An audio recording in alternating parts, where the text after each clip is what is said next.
Hello everyone, I'm Sofi Khachmanyan and I'm going to demonstrate the bell sleeve for you today. The bell sleeve, as you can see in the picture, looks like a bell. It has a bell shape. But once you draft the long bell sleeve, you can come up with so many different variations by cutting it short or placing ruffles in the seams or something. You can divide the sleeve into different sections, or you can be just like a very creative in your imagination, and you can change it into any kind of bell-shaped sleeve. The bell sleeve, as you can see in this draft, is drafted based on the basic foundation, and by creating slash lines on it and opening it up, then shaping that into a bell shape, bell curve, you come up with the sleeve. So let's draft that sleeve. Here on my paper, I started my preparation, which includes drafting a vertical line, following one of the mark lines on the paper, and then drafting a horizontal line, which will be my bicep. So grain line and bicep. And then I place my basic sleeve foundation on it. In case you don't have your basic foundation, refer to my video of drafting the basic sleeve foundation. Here I place my foundation on my pre-drafted lines, where the vertical line is matching with my grain line here, and then my horizontal line is matching with my bicep line. And holding my foundation properly so it doesn't shift and move, I copy the cap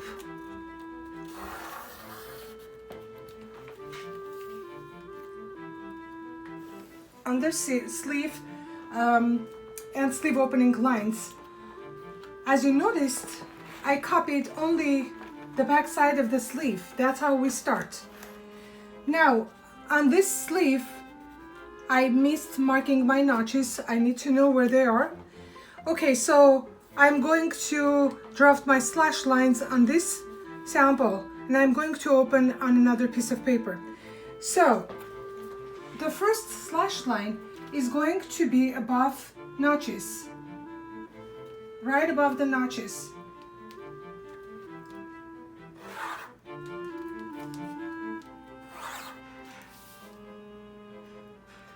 Why do we stay below the notches? Is because we're going to open up the fabric in this section. That's our intention. And we don't want that opening part to be underarm, which is this at this point. Now the remaining section from that slash line to the grain line is divided by 2. You can eye it. And holding our ruler at that point and following the mark line, we're going to draft our second slash line right here.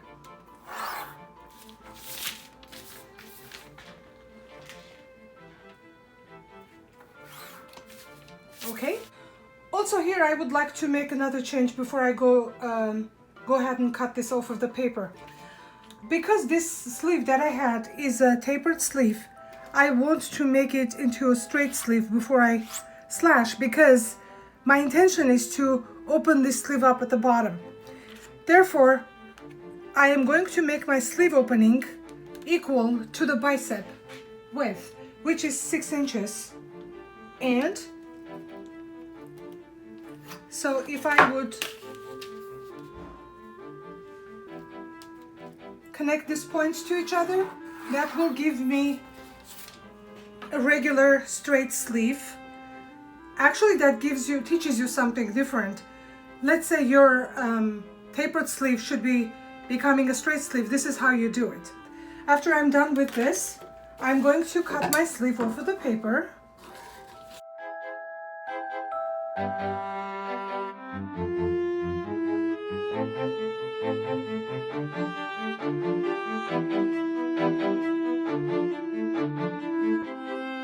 So again, these 2 lines are my slash lines,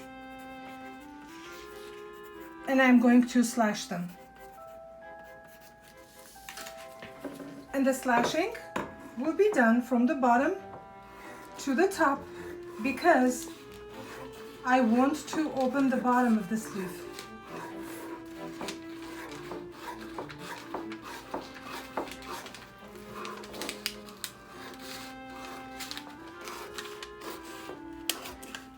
Cut to the cap, but please not cut through. In case you do, but keep them together as much as possible.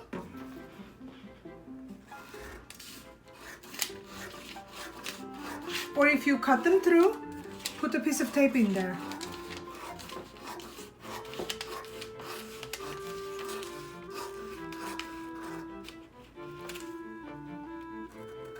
You see, if this was my initial sleeve, it will be open up at the bottom as much as we want to, because we can open it as big as we want to. Also, we can add slash lines more to actually get bigger value if that's what is desired.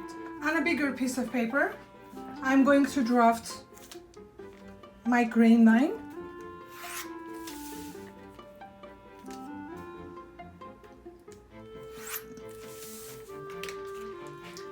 And we'll take my sleeve and placing the cap at the line.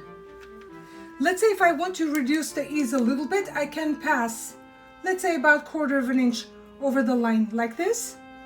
And the bottom of the sleeve hem, is going to be shifted away from the grain line as much as I need to. If I don't want to have a very big opening, most probably it will be enough for me to open my first piece for 1/2 inch, 1 inch, which means the other side is going to open 1 inch also. So this middle opening is going to be 2 inches, which in its turn means that the other pieces are going to be opening 2 and 2 inches respectively. Okay, so again, I reduced my ease just a bit at the top. And please note that I'm trying to keep my piece on the surface of the paper as straight as possible. And let's secure this strip in the place. Okay, now the second one is going to be, as we said before, 2 inches away from the first one, and flatten up the pieces properly and secure.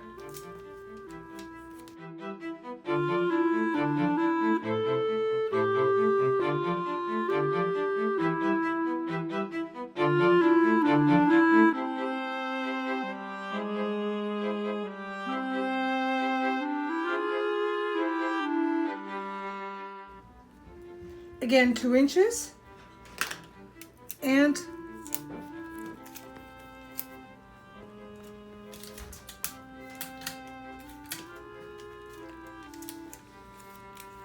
adjust them on the background.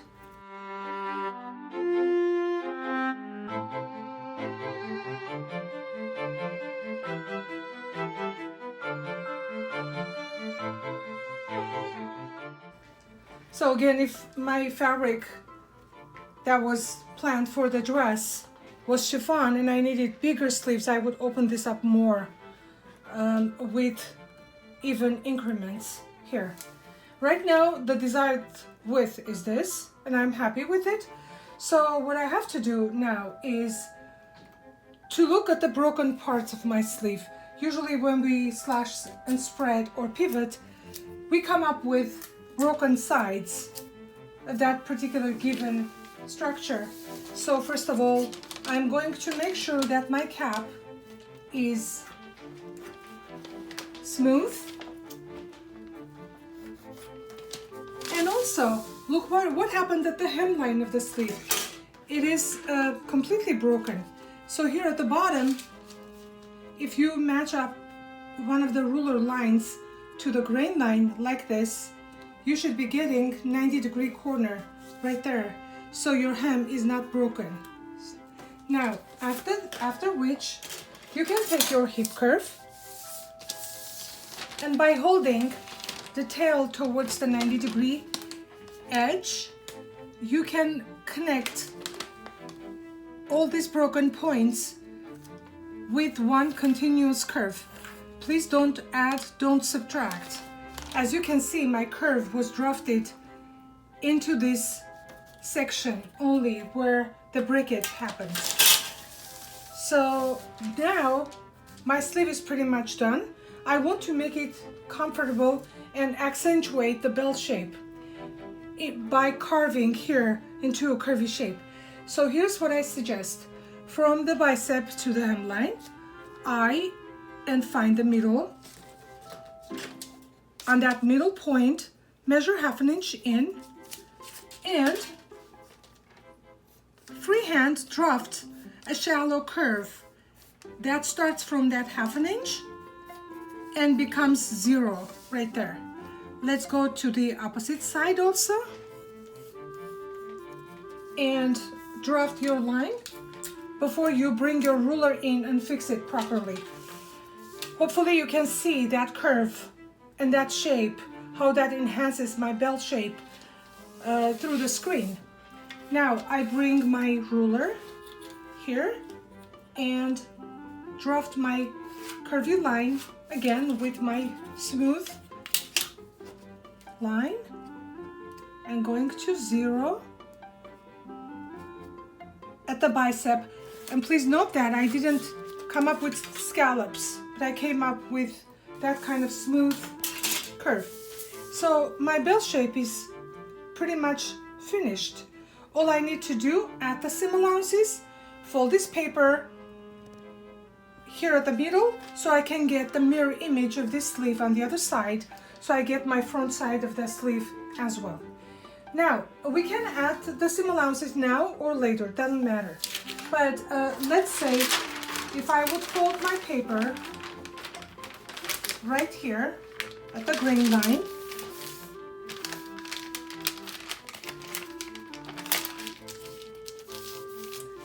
and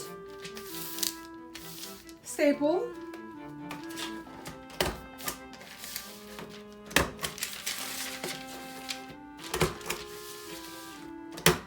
okay, and add the seam allowances. Usually for sleeves at the cap we have 1/2 inch seam allowance. Usually we have 1/2 inch seam allowance at our armholes for the garments that are going to get sleeves. And obviously I'm adding my 1/2 inch seam allowance not from this outside line, which doesn't exist anymore technically, but I'm adding from the curvy line and finishing it like this. Now for the hemline, depending from what kind of stitch we're going to apply for the hem of this sleeve, because it's a flowy sleeve and very sensitive, our hem allowance is going to match with that requirement. For instance, if I'm going to do a baby hem, 1/4 inch and 1/4 inch and top stitch, that means my hem allowance is 1/2 inch. But if I would do a marrow stitch, then I don't have any hem allowance, or maybe I have 1/8 of an inch. But right now, let's add 1/2 inch.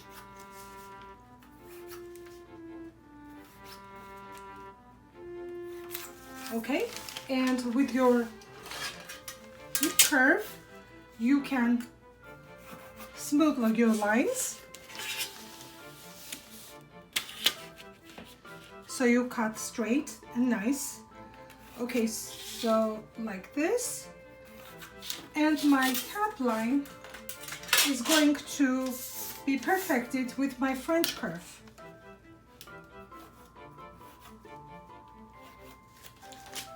And I can flip over here and catch all the broken lines here and come up with one smooth, beautiful line. And then let's cut.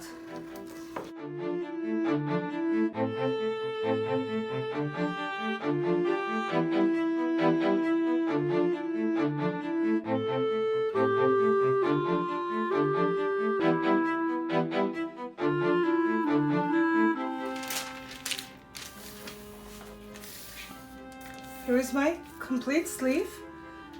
Again, we should be carving the front underarm area because the front is not equal to the back. So again, this is my back and this is my front. And about 3 inches up from this point, I'm going to kind of measure, eye it to the middle of that distance and go 1/4 of an inch in, and this line is going to be carved out, shaved off the curve for me to create the front. And again, after I do freehand drafting, I'm going to bring my French curve in and refine this line.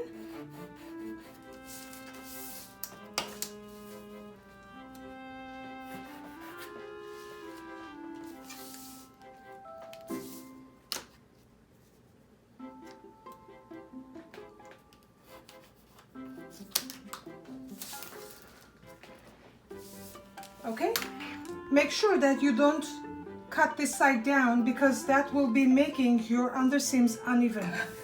So even if my line is slightly inwards, I am redrafting my line with my scissors. So instead of compromising the quality of my line, I make it even better.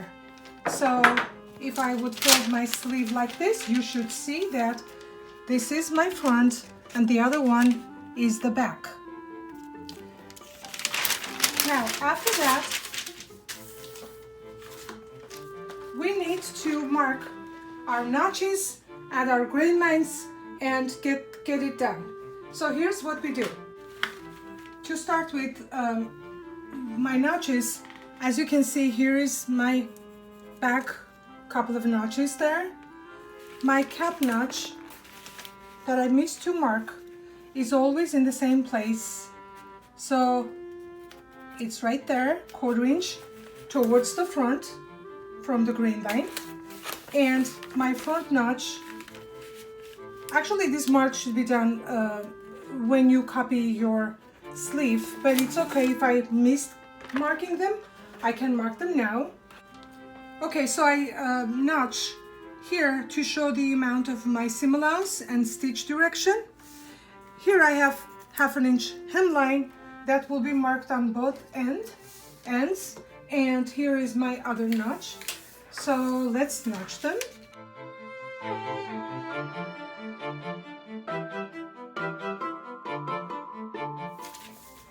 Now we need to place the grain line. My grain line is following the previous placement like this, and then I have to label this pattern. So this is my bell sleeve.